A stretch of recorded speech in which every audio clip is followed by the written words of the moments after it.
Merhaba arkadaşlar. Merhaba.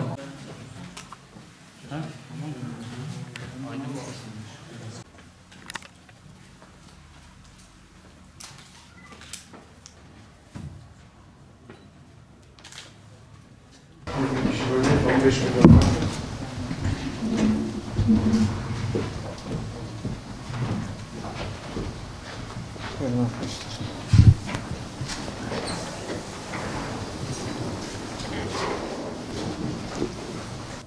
Bu hafta 8 Mayıs arası tarihler Karayolu Trafik Haftası olarak kutluyoruz.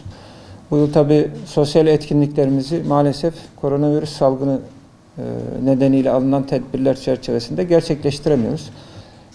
Ülkemiz genelinde olduğu gibi Sayın İçişleri Bakanımızın da talimatıyla son yıllarda gerçekleştirilen çalışmalar ve alınan tedbirler çerçevesinde trafik kazalarında ölümlü kaza sayısında ve yaralanmalı kaza sayısında çok ciddi gerilemelere ulaştık. Sayı gitgide azalmaya doğru gidiyor. Fakat tabii ki her yıl yine binlerce vatandaşımızı trafik kazalarında kaybettiğimizi ülke genelinde düşünürsek bu alınan trafik tedbirlerinin ne kadar hassas olduğunu, üzerinde ısrarla durmamız gerektiğini de idrak etmemiz gerekiyor. Yine yaya güvenliği de aynı şekilde geçen yılda başlatılan yaya öncelikli trafik çalışmaları kapsamında ilimizde de önemli tedbirler geliştirmiştik. Bu tedbirlerin yoğun bir şekilde devam ettirilmesi üzerinde duruyoruz.